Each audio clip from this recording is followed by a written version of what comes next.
Nakakatakot naman yan.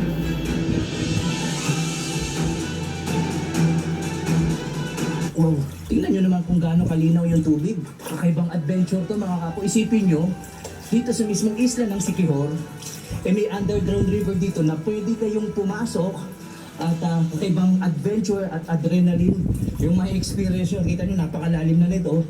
Kaya nagpapalutang-lutang na lang tayo dito. Woo! Kaya, wow! Oh.